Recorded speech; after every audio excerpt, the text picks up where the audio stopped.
బయటికే పోతున్నాయి, చెమటగాను ఆహారం తింటే ఎక్కడికి వెళ్తున్నాయి, బయటికే వెళ్ళిపోతున్నాయి. అందుకని ఇవేవి మనవి కావు, శరీరాన్ని అని తెలుస్తూ అన్నాడు. ఇప్పుడు తర్వాత చెప్తున్నాడు అంటే అవిద్యకు మూల కారణాలు చెప్పి, మన ఆహార విహారాలు ఇవన్నీ కూడా శరీరానికి కావలసిన ధర్మాలు కాబట్టి మనం తీర్చవలసినటువంటి కొన్ని బాధ్యతలు మాత్రమే ఆయన తెలుసుకుని, వాటి ఎడల మనం పడుతూ ఉన్నటువంటి రుచి మొదలైనటువంటివి కూడాను చాలా పాచి విషయాలని చెప్పి తెలుసుకుని, రుచిగా శరీరానికి ఉంటామే కానీ మనకు ఉంటాం కాదు, రుచిగా మనస్సు ఉంటామే కానీ మనకు ఉంటాం కాదు, శరీరానికి ఆహారం సప్లై చేయడం కోసమే రుచి ఉంటాం కానీ రుచి అనేది వేరే ఒక ధర్మం కాదు. ఇవన్నీ తెలుసుకోవాలి, చిన్న చిల్లర ధర్మాలని తెలుసుకోవాలి. తెలుసుకుని అంతవరకే ప్రవర్తించు. అలాగే స్త్రీ పురుష సంబంధం, కామం మొదలైనటువంటివి కూడా దేని స్థితి దానికి తెలుస్తుంది. ఏది ఎందుకోసం ప్రవర్తన తెలుస్తుంది, దేని ఎంత ప్రవర్తించాలో నీకు తెలుస్తుంది. అప్పుడు యోగ స్థితిలో ప్రవర్తించడం మొదలెడతామని చూస్తున్నాడు. ఏగా జని సహస్ర బహుప్రయాణమగు సంసారం పుత్రోవన్, ఈ ఒక్క రోజున నువ్వు పుట్టినటువంటి వాడు కావు. ఈ జన్మ రాకమును పంతకు ముందు ఏమిటంటే ఏమీ లేదు.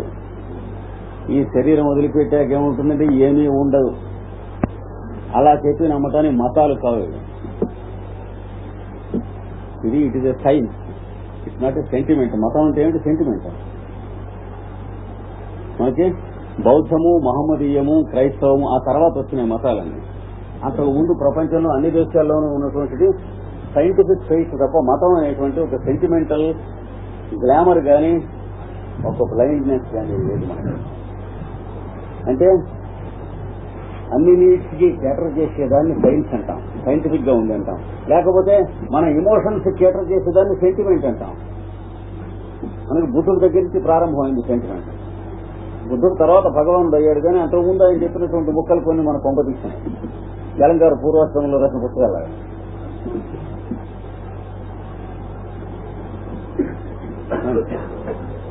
పైగా ఈ నవీన యుగంలో ఏం జరిగిందంటే, బౌద్ధానికి తర్వాత ఉన్న పుస్తకాలు ఎక్కువ భాగం ఇంగ్లీష్ లోకి అనువాదం చేశారు ఆంగ్లేయులు వాళ్ళు. అందుచేత తెల్లవాళ్లకి బుద్ధుడికి తర్వాత ఉన్నటువంటి భారతదేశం తెలుసు, కానీ బుద్ధుడికి ముందున్న భారతదేశం తెలియదు. బుద్ధుడికి ముందున్న భారతదేశాన్ని గురించి బ్రిటిష్ గవర్నమెంట్ అది ఉన్నప్పుడు వాడికి నానా తోచినట్టు ప్రతి గుడ్లగూపి మూడ కొడుకు నానా అవాకులు చవాకులు రాశారు. భారతం, భాగవతం, రామాయణం మీద, వేదం మీద, ఉపనిషత్తుల మీద. అంతకు ముందు ఉన్నటువంటి క్రూడ్ ప్రిమిటివ్ రిలీజియన్స్ అన్నాడు. అంటే రిలీజియన్ కంటే ముందున్న స్థితిని చూడటానికి కావలసినటువంటి విశాలత్వం ఉన్నటువంటి వాళ్ళు కాదు ఆ విల్సన్ మొదలైనటువంటి వాళ్ళు, గుడ్లగూబలు లాంటి వాళ్ళు,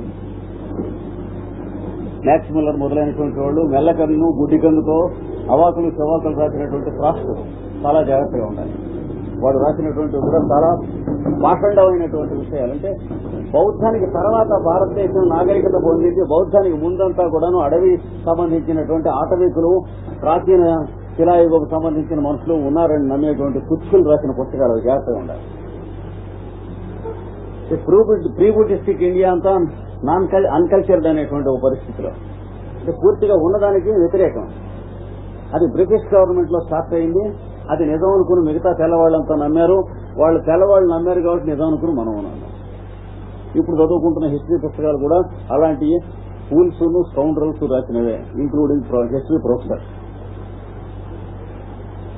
నేను ప్రపంచంలో ఏ యూనివర్సిటీకి వెళ్ళినా ఇవే క్వశ్చన్స్ వేసుకున్నాను. ఈ క్వశ్చన్స్ మీ దగ్గర ఆన్సర్ లేదు కనుక మీ హిస్టరీ ప్రొఫెసర్స్ అందరూ కూడాను హెడ్లెస్ ఫెలోస్, బ్లాక్ హెడ్స్, వీటికి ఆన్సర్స్ లేవు. ఎవరికి తోచినట్టు వాళ్ళు రాశారు. కాదంటారా? లేచి సమాధానం చెప్పండి. ఇంత మటుకు ఎక్కడా లేదు. నేను హార్వర్డ్ యూనివర్సిటీకి వెళ్ళాను, ఆక్స్ఫర్డ్ యూనివర్సిటీకి వెళ్ళాను, మరి ఇప్పటికి 18 యూనివర్సిటీస్కి వెళ్ళాను.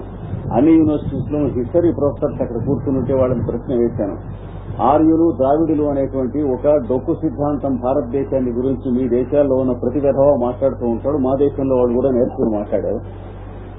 కానీ వాళ్ళు ఉన్నట్లు ఏ పుస్తకంలో అయినా ఎవిడెన్స్ ఉన్నదా అంటే ఎవడూ చెప్పగలిగినటువంటి వాడు లేడు ఈ రోజు వరకు. మొట్టమొదటిగా లేనిపోయినటువంటి అడ్డగోలు బుకాయించినటువంటి రాష్ట్రుడు మ్యాక్స్ మిల్లర్. వాడి దగ్గర నుంచి అందరూ మాట్లాడతారు. కనుక మనం పొజిషన్ జాగ్రత్తగా తెలుసుకోవాలి. ఈ కృష్ణదేవరాయలు వీళ్ళంతా చెబుతున్నారంటే ఆ వెనకటి విషయాలు. అంటే ఎప్పుడైతే ఏ రోజుల్లో అయితే ప్రపంచం మతం అనేటువంటి ఒక సంకుచిత స్వభావం లేకుండా ఉన్నటువంటి రోజులు ఉన్నాయో, శాశ్వత ధర్మము లేక సనాతన ధర్మము అనేటువంటి దాన్ని నమ్మి ఆ రోజుల్లో ఉన్నటువంటి విషయాలు చూస్తున్నారు. రిలిజియన్ అనేటువంటిది బిలిటిల్ చేసుకుంటాం కానీ, మ్యాన్ కైండ్ తనని తాను ఇన్సల్ట్ చేసుకుంటాం కానీ రిలిజియన్ అనే పేరుతో ఎరుగున్న రోజులు కావు. అప్పటికి అంటే మనం ఆ విభాగం జాగ్రత్తగా చేసుకోవాలి. మన పిల్లలకి జాగ్రత్తగా తెలియజెప్పాలి, వారానికి ఒక్క రోజు అయినా సరే కంటిన్యూ. ఎందుకంటే మన దగ్గరికి వచ్చేటప్పటికే పోయినాయి, పిల్లల దగ్గరికి వచ్చేటప్పటికి ఇంకా పోతాయి. మీరు నమ్మినటువంటివి నమ్మకంగా ఉండటం కోసమే ఈ చిన్న పిల్లల కాన్వెంట్స్ మొదలైనటువంటి స్కూల్స్ వచ్చినాయి. అందుచేత మన జనరేషన్ కి తర్వాత జనరేషన్ కి కట్ ఆఫ్ ఇస్తున్నటువంటి ఈ పిల్లల స్కూల్స్ మొదలైనటువంటి చేత you should be very careful. ఇప్పటికే 80% జనరేషన్స్ ఆర్ఫన్స్ అయిపోయినారు. పెద్దవాళ్ళకి తెలిసినవి చిన్నవాళ్ళకి, చిన్నవాళ్ళకి తెలిసినవి పెద్దవాళ్ళకి తెలియటానికి కనెక్షన్స్ లేవు. మన దేశంలోనే కదా అన్ని దేశాల్లోనూ కూడా చెప్పాను కదా, ఈ రష్యన్ అండ్ అమెరికన్ వేవ్ వచ్చి రెండు చేసేసింది. అంటే ఒక తరానికి ఇంకో తరానికి మధ్య సంబంధం లేకుండా ఒక కల్చరల్ మర్డర్, మ్యాసకర్ చేసేసినాయి ఈ రెండు దేశాలను. అది తెలుసుకోవాలి జాగ్రత్తగా. ఇక్కడ కూడా అదే జరిగింది. ఈ ముందు ఉన్నటువంటి విషయాలు ఏమిటి అంటే చూస్తున్నాడు, ఈ శరీరం ఆత్మ అనుకుని శరీరంతో నమ్ముతూ ఉంటాం. దీనివల్ల అవిద్య వచ్చింది. ఈ శరీరం ఇవాల్టిది కాదు. మతం అనేటువంటి వాళ్ళు ఏమని నమ్ముతున్నారు, ఇంతకు ముందు జన్మ లేదు, తర్వాత జన్మ లేదు, ఈ మధ్యన ఉన్నది. ఇంకెందుకు ఏడవనని ఇందులో ఏదైనా ధర్మం నేర్చుకుంటానికి కానీ, ఏదైనా మంచి విషయాలు నేర్చుకుంటాం కానీ, ఇది పోయాక ఇంకేం ఉండదు కంటే ఎందుకు నేర్చుకుంటాం అంటే లావిస్కీ చెప్పింది, the future becomes a void. ఏది మతం అనేటువంటి మార్గంలో మనసు పడ్డప్పుడు ఏమవుతుంది, మానవుడి యొక్క భవిష్యత్ అంతా కూడాను ఖాళీ డబ్బాలాగా అయిపోతుంది. ఎందుకు పనికిరాడు, మొరాలిటీ లేనటువంటి జనరేషన్స్ వస్తాయని చెప్పి 1894లో రాసింది. ఇది మతాలలోకి వెళ్ళటం వల్ల వచ్చినటువంటి స్థితి.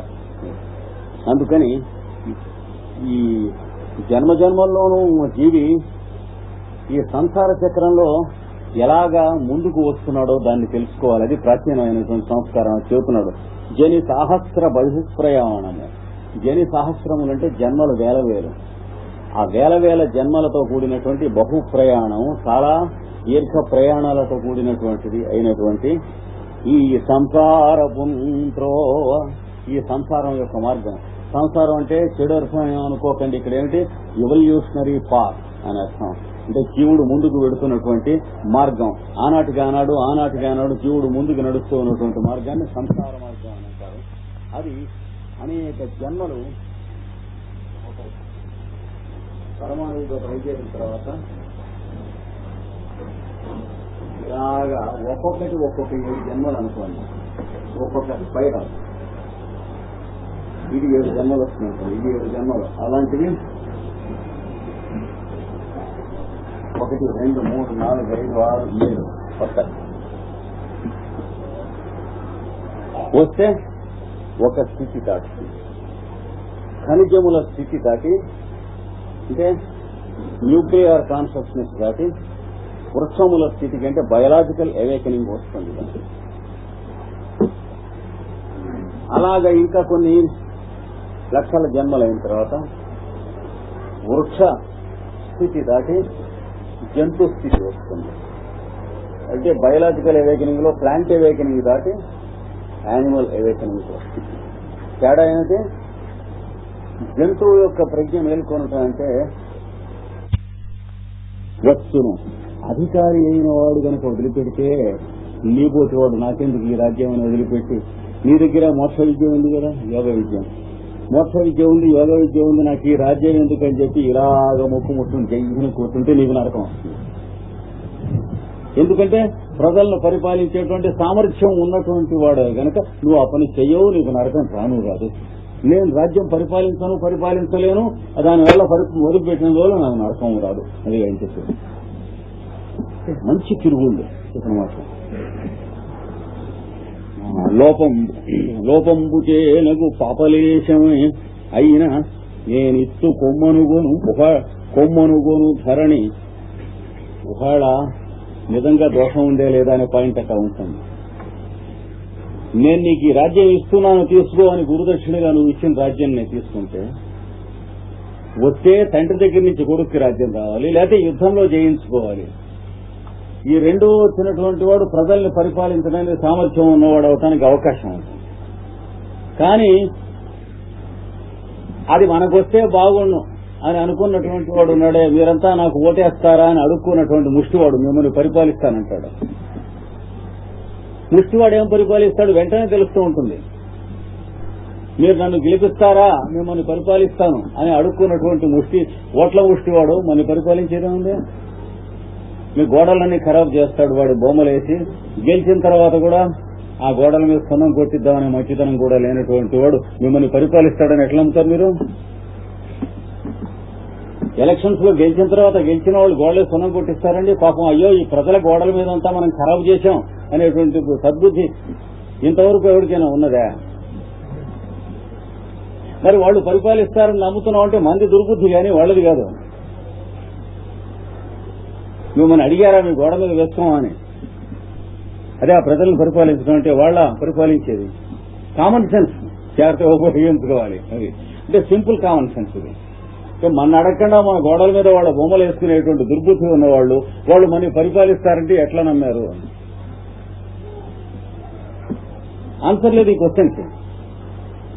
అంటే మనకు కామన్ సెన్స్ లేదని అర్థం కానీ ప్రతి వాడిని పరిపాలించనిస్తున్నామని, అంతకంటే ఇంకేం లేదు.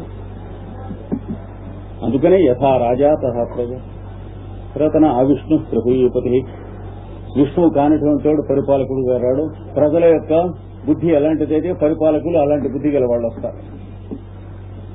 ప్రజల కర్మ ఎట్లాంటిదైతే వాడి కర్మకి తక్కిన రోగం కుదిరేట్టుగా ఉన్నటువంటి పరిపాలన చేసేవాడు వస్తాడు అన్నాడు. మంచివాడా చెడ్డవాడా అనేది ఏమీ లేదు. నువ్వు ఎలాంటి వాడు అయితే ప్రజలు ఎలాంటి వాళ్ళు అయితే వాడు అలాంటి వాడు వస్తాడు. ఎందుకంటే వాళ్ళలో వచ్చినా వీళ్ళలో వచ్చినా ఉన్నది విష్ణువే కనుక నీ రోగం కుదిరిచేవాడు వస్తాడన్నాడు ప్రజలకి. అంటే ప్రజల యొక్క నేషనల్ మొరాలిటీ అనేటువంటి బిహేవియర్ ఏదుందో దాన్ని బట్టి వస్తాడు ఆ పైన పరిపాలించి వచ్చేవాడు. ఎప్పుడైనా అది ఒకటే సత్యం. అది నా అవిష్ణు పృథ్వీపతి అనే మాటకు అర్థం. విష్ణువు కానివాడు పరిపాలకుడు అవడు అంటే అర్థం మన దగ్గర రోగం ఉంటే వాడు రోగం కుదిరిచేవాడు వస్తాడు, మన దగ్గర సద్బుద్ధి ఉంటే సద్బుద్ధిని అభివృద్ధి చేసేవాడు వస్తాడు అవతల. మనం నీచులం అయితే వాడు నీచుడు వస్తాడు, మనం నీచులం కాకుండా ఉంటే నీచుడు వెళ్ళిపోయి మంచివాడు వస్తాడు. పరిపాలన అంటే ఎవడు పరిపాలిస్తాడు అనేది మన్ని బట్టి ఉంటుంది కానీ వాడిని బట్టి ఉండదు జాతకం. ఇది మనకు ప్రాచీనులు చెప్పారు. కనుక ఎనేనిత్తు కొమ్మను ధరణి భోగమునకుగాక ధర్మమునకగునే. నేను ఇస్తాను పుచ్చుకోవయ్యా అన్న రాజ్యం ఉంది ఇప్పుడు నువ్వు ఇవ్వబోయే రాజ్యం. అది ఎవడన్నా పుచ్చుకున్నాడు అంటే వాడు పదవి కింద అనుభవించడానికి తాగటానికి పడి ఉండటానికి తప్ప పరిపాలించడానికి అవుతుందే. అది సింపుల్ గా చెప్పొస్తున్నాడు.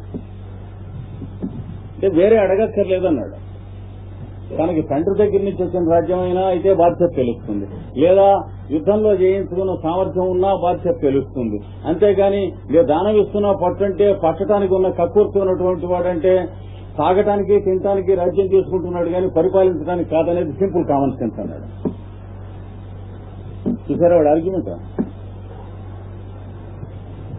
దానం ఇస్తా పుచ్చుకోవాలంటే ఇది ఓట్లు కానీ రాజ్యం కానీ అది పుచ్చుకునేటువంటి వాడు పరిపాలిస్తా అంటే ఎందుకు పరిపాలిస్తున్నాడంటే వాడు సుఖపడటానికి, వాడు డబ్బులు పోసుకుంటానికి, వాడు తినటానికి తాగటానికి పరిపాలిస్తానంటున్నాడు కానీ మీకోసం కాదనేది వేరే చెప్పక్కర్లేదండో ఈ దానం పుచ్చుకుంటున్నాడంటే అన్నాడు. ముష్టివాడు పరిపాలిస్తా అంటే అంతే అన్నాడు. అది డెమోక్రసీ అంటే. కనుక ఇక్కడ క్లియర్ గా చెప్పాడు. ధరణి నేనిత్తు కొమ్మను ధరణి భోగమునకు గాక ధర్మమునకగునే. నేను ఇస్తాను తీసుకోవయ్యా అన్న రాజ్యం ఎవడన్నా కక్కుర్తితో చేపట్టి పట్టాడు అంటే వాడు సుఖపడతామనే దుర్బుద్ధితో తప్ప ప్రజలను సుఖపెడతామనేటువంటి బుద్ధితో ఎవడన్నా ఉంటాడా? రాజ్యం పుచ్చుకున్నా అంటే ఓట్లు పుచ్చుకున్నా అంతే అన్నాడు. అగునే కాన సక్షత్రియులకు భైక్ష్యం కీడు. కాబట్టి రాజ్యం పరిపాలనకు కావాల్సిన మంచి క్షత్రియులు ఉంటారే పరిపాలించవలసిన వాళ్ళు, వాళ్ళకి దేహి అని చేపెట్టి అడుక్కుంటాం ప్రజలందరికీ అపకారం అపచారం కూడా. అంటే వీడు వెధవని అర్థం, ప్రజలందరినీ ఏడిపిస్తాడని అర్థం అన్నాడు. ఇతర ఆన్సర్స్ లేవు వీటికి. ఇవి మనం తెలుసుకుని ఆచరించి అవలంబించినటువంటి నాడే మనకు సరైన ప్రభువు ఉంటారు. లేదా కాంప్రమైజ్ ఉంటే కాంప్రమైజ్ వాళ్ళు ఉంటారు. మన బట్టే ఉంటుంది. దీనికి ఏమన్నా చెబుతాం, ఎవరి దగ్గర ఆర్గ్యుమెంట్ ఉందా ఈ చెప్పిన దానికి? కనుక సక్షత్రియులకు భైక్షంభూషీయుడు, సరైన పరిపాలకులైన వాడు అడుక్కోడన్నాడు. వాడు అడుక్కున్నాడంటే ప్రజలకి చాలా అపకారం వాడు వచ్చినట్లయితే రానికూడదన్నాడు. అడుక్కునేటువంటి బుద్ధి ఉన్నవాడు రాజ్యం అడుక్కున్నా, ఓట్లు అడుక్కున్నా, అడుక్కునే బుద్ధి ఉన్నవాడిని రానిస్తే రాజ్యాన్ని ఇతర దేశాలకు అమ్మేస్తారు, తలకొస్త చెక్కలు పోసేసి. ఇప్పుడు జరిగినట్టే అది జాగ్రత్త ఉండదు అని. మత్ప్రధానులు నేడు సామ్రాజ్యమనెడు పలుకు ధర్మచ్చలంపు లోభం వయుక్తము అది ఎరిగి రాజ్యమడుగనే నిశ్చయింప. వాళ్ళు అడగమన్నారు నా మంత్రులు ప్రధానులు వాళ్ళంతా కూడా. ఇది అడగటం అనేటువంటిది నీచత్వం, అడుక్కున్నవాడు పరిపాలించడానికి పనికిరాడనే ఒక్క వాళ్ళతో చెప్పి నేను మీ దగ్గరికి వచ్చాను. ఆశపడు దుర్బుధులు సామ్రాజ్యము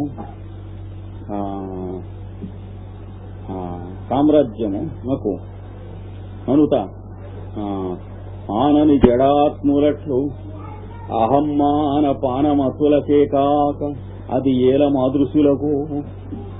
అహంకారం అనేటువంటి సాగుడుతో మత్తెక్కి అక్కడ రాజధానిలో పడినటువంటి వాళ్ళు, అంటే రాత్రి పగలు తెలియకుండా ఒళ్ళు పై తెలియకుండా ఒకళ్ళ మీద ఒకళ్ళు పడి ఉంటారే, వాళ్ళకి తప్ప ఎందుకయ్యా రాజ్యాలు, ఇచ్చిన రాజ్యాలు పుచ్చుకుని పరిపాలించడం, మరి రాజ్యం ఓట్లు అడుక్కుని పరిపాలించడం వాళ్ళకి గాని మాకు కాదా?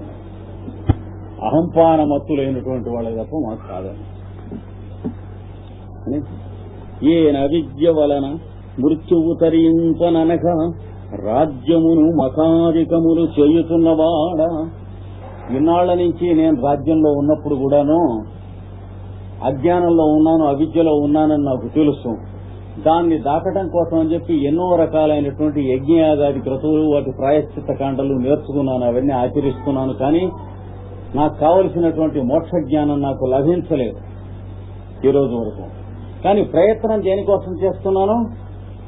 బ్రహ్మ విద్య, మోక్ష విద్య, దానికోసం ప్రయత్నం చేస్తున్నాను. కనుక పుణ్యఫలము భోగభుక్తి వలన క్షీణింపజేయుదు. పుణ్యఫలము భోగభుక్తి వలన నేను అనుభవించి పుణ్యమంతా కూడాను క్షీణింపజేస్తున్నాను. అందుకని మళ్ళీ రాజ్యాన్ని వదిలిపెట్టి ఇక్కడ అరణ్యంలో ఉన్నాను. అందుకని ఇప్పుడు నాకు కావలసినటువంటిది ఏమిటి? మన ఈ నిమివంశము పావనమగు భాగ్యమున మనుజవరా తత్వ నివేదన చింత నీకు పొడమెను. వినుము ఇక వినుపింతు నేను విద్యా విధానమునన్. పాడన్నట్టు మన నిమి వంశంలో ఇద్దరం పుట్టాం. ఈ వంశంలో పుట్టినప్పుడు నాకు ఏదో ఈ అవిద్యను దాటించేటువంటి మోక్ష విద్య అనేటువంటిది పెద్ద విషయంతో ఉంది. మీకు దాని మీదే అడుగుదామని బుద్ధి కలిగింది. అంచేత పెద్దల వల్ల నేను విన్నటువంటిది నేను నీకు చెబుతాను. విను. బంధనం తొలగాలి, మోక్షం కావాలి అని కదా నువ్వు కోరింది. దానికి కావలసినటువంటి సాధన యోగ సాధన అంటారు. బంధనానికి, అవిద్యకి, అనాది అవిద్యకి కారణాలు 3. అవేమిటో చెబుతాను వినన్నాడు. మొదట ఆత్మకానివేనని ఆత్మబుద్ధియును. మొదటిది ఈ శరీరమే నేను అనుకుంటాం. నాకు ఈ శరీరం ఉంది అనుకునేప్పుడు ఈ శరీరం నేను అంటే ఈ గడ్డం నేను, ఈ జుట్టు నేను, ఈ గోళ్లు నేను, ఈ చెప్పులు నేను అనుకున్నట్టు. నాకు శరీరం ఉంది అనే సంగతి మర్చిపోయి ఈ శరీరం నేనని అనుకుని ఏడుస్తూ ఉంటాం, భయపడుతూ ఉంటాం, బాధపడుతూ ఉంటాం. 99 వచ్చిందంటూ ఉంటాం, 100 వచ్చిందంటూ ఉంటాం, 101 వచ్చిందంటూ ఉంటాం, మళ్ళీ తగ్గిందంటూ ఉంటాం. వాటికి కావలసిన మందులో మాకులో వెయ్యాలి కానీ వచ్చింది పోయింది అని చెప్పి దాని వంక ఊరికి దిక్కులు చూసుకుంటూ టేప్షన్ ఉండకూడదులాగా బతకపోతాం. జ్వరం వస్తే మందే గాని వచ్చిందని అడవకన్నాడు. మందేసి వచ్చిందని ఏడిచుకుని 2 చేస్తే అంటే పేడా బెల్లం కలిపి తినేసినట్టు అవుతుంది అని వాడు చెప్పింది. కర్తవ్యం ఆచరించు కానీ రియాక్ట్ అవ్వడం అనేటువంటి తీసేయి, అది చెబుతుంది. శరీరమే తాననుకునేటువంటి దుర్బుద్ధి మొట్టమొదటి సకల దుఃఖాలకి కారణం, సకల బాధలకి కారణం. శరీరానికి రోగం వచ్చినప్పుడు నాకు రోగం వచ్చింది అనుకుంటూ ఉంటాం, నాకు జబ్బు చేసింది మనం. డాక్టర్ గారు వస్తే డాక్టర్ గారు నాకు జ్వరం వచ్చింది, నాకు జ్వరం పిండకుడు. చిన్నప్పటి నుంచి కూడా దుర్బుద్ధితో పెరిగాం, తల్లిదండ్రులు కూడా దుర్బుద్ధితోనే పెరిగారు, మనల్ని అట్లాగే పెంచారు కనుక, వాళ్ళ తల్లిదండ్రులు అట్లాగే పెంచారు కనుక. ఏమాత్రమైనా కొద్దిగా సైంటిఫిక్ గా ఆలోచించినట్లయితే ఏమని చెప్పుండేవాళ్ళు తల్లిదండ్రులు మనకి, లేకపోతే కాలేజీలోనూ తల్లిదండ్రులు కానీ, కాలేజీల్లో కానీ, యూనివర్సిటీల్లో కానీ, ప్రొఫెసర్స్ కానీ ఇవి చెప్పగల స్టేచర్ ఉన్నవాళ్ళు కాదు. ఇవల్యూషన్ చాలదు ఇప్పుడు ఉన్నటువంటి వాళ్ళకి, ఇంకో సెంచరీ 2 సెంచరీస్ పోవాలి. ఎందుకంటే ఎవడి కులం వాడికి వాడికి ఉద్యోగం ఇచ్చుకుందామని చూసుకుంటున్నటువంటి నీచమైనటువంటి ఈ పశుత్వంలో ఉన్న రోజుల్లో ఈ విద్యలకు కావలసినటువంటి ఇవల్యూషన్ లేదు మ్యాన్ కైండ్. కొంచెం ముందుకు వెళ్ళాలి. అందుకని వీడేం చెబుతున్నాడంటే ఆత్మకాని అని ఆత్మబుద్ధి అని మొట్టమొదటి అవిద్యా కారణం. నాకు జ్వరం వచ్చింది, నాకు తలనొప్పి వచ్చింది, నాకు తక్కువ మార్కులు వచ్చినాయి, మా అబ్బాయి క్లాస్ ఫస్ట్ రావాలి, ఇలాంటి పశుత్వమైనటువంటి లక్షణాలు వాటితోనే పెంచడం. కురవాడిని స్కూల్లో వేసినప్పటి నుంచి కూడా వాడికి ఏమని బుద్ధి నేర్పుతాం, క్లాస్ ఫస్ట్ రావాలి, పాఠం రావాలని కాదు. అంటే పశుత్వంతోనే, అంటే కాంపిటీషన్ అనేటువంటి బీస్ట్లీ నేచర్ నే పెంచటం. అంటే వాడు కొంచెం 2-3 క్లాసులు అయి పైకి వచ్చేటప్పటికి ఇంకా ప్రపంచానికి గాని ఎవరికి గాని పనికిరాడు కనుక తనకు అంతకంటే పనికిరాడు. ఎవరికి వాడు అలాగా నీచంగా చచ్చిపోవటానికి, అంటే తన డబ్బు తాను సంపాదించడానికి, హోరాహోరీగా తన ఇల్లు తాను గట్టించుకుంటానికి, తన బ్యాంకులో తన బ్యాలెన్స్లు తాను వేసుకుంటానికి ఇంత జంతుప్రాయమైనటువంటి పనులకు తప్ప ఒకటి కోడు పనికొచ్చేది లేదు.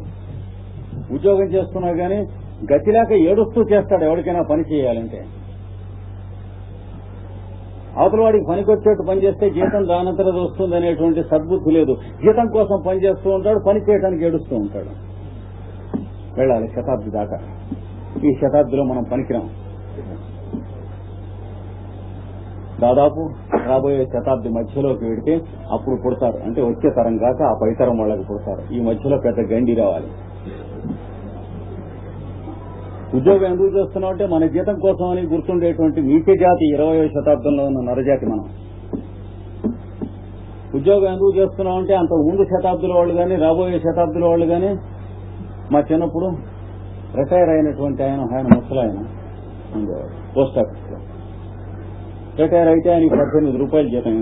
రిటైర్ అయిన తర్వాత పెన్షన్ 18 పింఛని అనేవాడు. ఆయన 18 రూపాయలు ఇచ్చేవాడు. కొడుకు సంపాదించుకుంటున్నాడు, కోడలు ఉన్నది. ఆయన ఆ 18 రూపాయలు ఆ రోజుల్లో, అంటే ఇప్పుడు 1800 రూపాయలు అనమాట. మీలో కొంతమంది గుర్తుంటుందనుకుంటాను. బస్తా బియ్యం 3 రూపాయల వరకు ఖరీదుకి ఇచ్చిన రోజులు అవి వింటారు. నేను కొనుక్కొచ్చాను చిన్నప్పుడు. ఆ రోజుల్లో 18 రూపాయలంటే ఇప్పుడు 1800 రూపాయలు.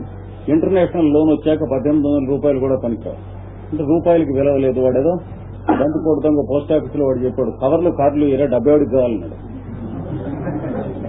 మొన్న వేశాడు.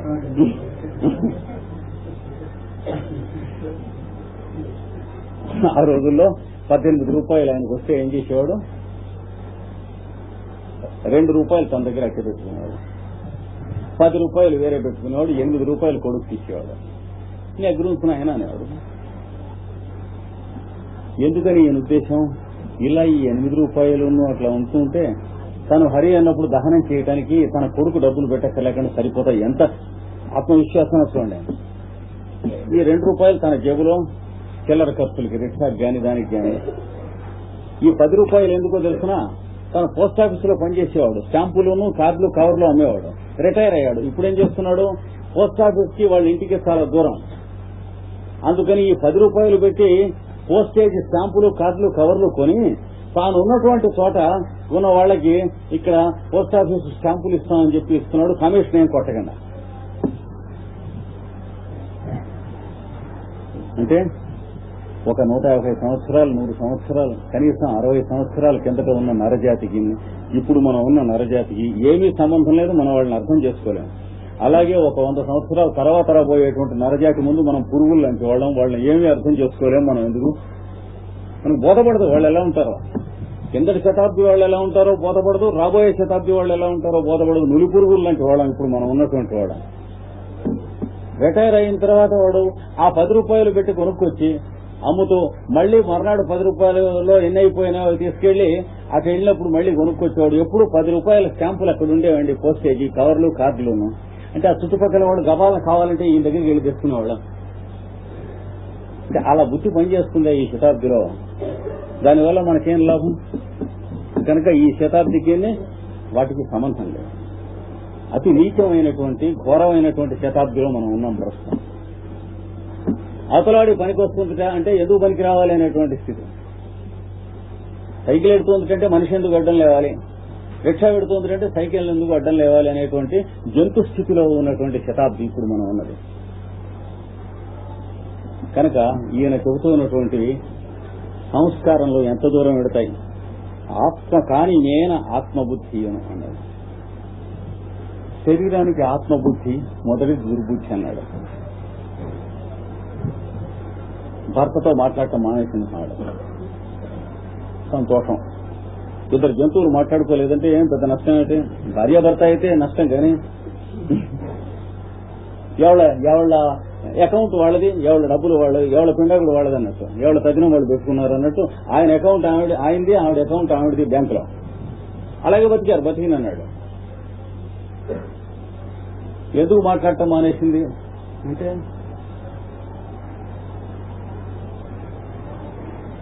నాకు డైమండ్లు కొనిపెట్టలేదు, నీకా నీ చెవికే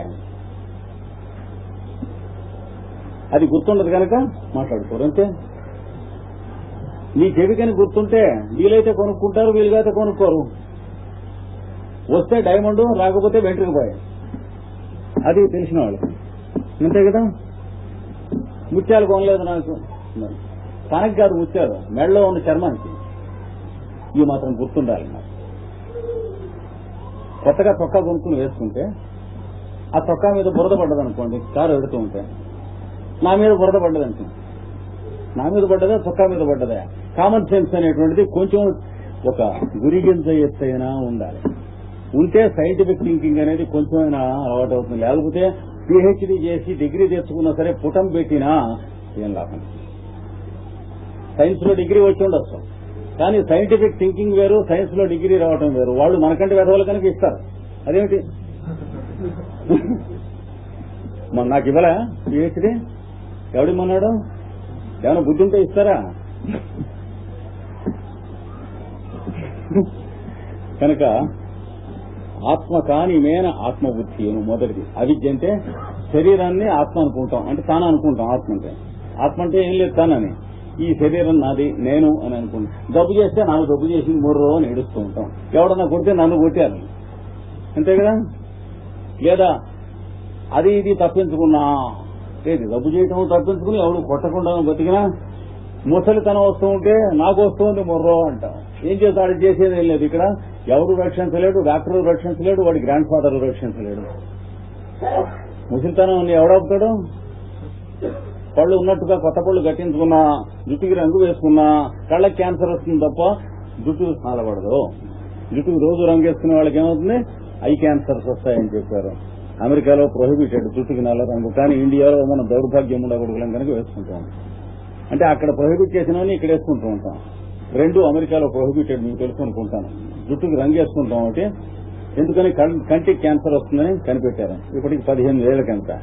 తర్వాత 8 ఏళ్ల కిందట అమెరికాలోనే కనిపెట్టారు 3 డాక్టర్లు. లూప్ అనేటువంటిది వాడతారు పిల్లలు పుట్టకుండా. లూప్ వేసుకుంటే యూట్రైన్ క్యాన్సర్స్ వస్తాయి కనిపెట్టే లూప్ అమెరికాలో ప్రొహిబిటెడ్. ఇండియాలో ఇండియన్స్ అండ్ డాగ్స్ కి వేసుకుంటూ ఉంటారు. భారతీయులకు మరియు కుక్కలకు పంపుతూ ఉంటారు ఎగుమతి. మనం ఒక సామాన్యులా? భారతీయులు చిత్రమైన జాతి ప్రపంచంలో. ఎవడెవడికి ఏ అక్కర్లేదో అవన్నీ తెచ్చి వేసుకుంటుంటాం ప్రపంచంలో. కనుక ఇది శరీరానికి నేను అనుకుంటాం వల్ల వచ్చినటువంటి అన్నాడు. ఏం కోపం మునిగింది మరో పిల్లాడు పుడితే అంటే ప్రపంచానికి మోసం. పోని అలా అయితే భార్యాభర్తను పోని కలిసి ఊరికే బ్రహ్మచారులుగా తిరిగితే ఏం కోపం మునిగింది? 2 జాతులు ఇట్లాగనే గనక అమెరికాలో రెడ్ ఇండియన్స్ వాళ్ళు కూడా నామరూపాలు లేకుండా నశించారు. ఇప్పుడు ఇండియన్స్ మనం కూడా నామరూపాలు లేకుండా నశించిపోతాం ఇంకో 50 ఏళ్లలో. ఈ ఎక్స్పెరిమెంట్స్ ఈ రెండు జాతుల మీదనే జరిగినాయి, హోల్సేల్ గా జరిగిన ఫ్యామిలీ ప్లానింగ్ అనేటువంటి. ఇంకే జాతి కూడా ఇంతగా అంగీకరించాల. ఆత్మబుద్ధియు తర్వాత అస్వంబునందు మిగుల స్వత్వమతియు రెండవది. మొదటిది శరీరం తాను అనుకుంటాం. శరీరం తాను అనుకుంటే ముసలితనం వచ్చేటప్పటికి ఏం చేయడానికి ఏం వెళ్ళలేదన్నారు. జన్మ మృత్యు జరా వ్యాధి దుఃఖ దోషాలు దర్శనం భగవద్గీతలో చెప్పాడు. జన్మ వచ్చింది, పోనీ సంతోషించాం, పుట్టాడు కుర్రాడు, బియ్యంలో పేరు రాశాం, కానీ బాగుంది, పెద్దవాడు అయ్యాడు. తర్వాత రోగం వచ్చింది, అది తగ్గింది, పచ్చం పెట్టాం, సంతోషించాం. రోగం వచ్చింది, ఏడిచాం. తర్వాత ముసలితనం వచ్చి ఏం చేద్దాం, ఏం చేసేది ఏం లేదు. తర్వాత హరి అన్నట్ట, హరి అన్నాడు, హరిగా వెళ్ళిపోతాడు. కానీ ఇది సహజములని తెలుసుకో, ఏడవబోకన్నాడు. సహజానికి ఏడవటం పడుకోవాలి.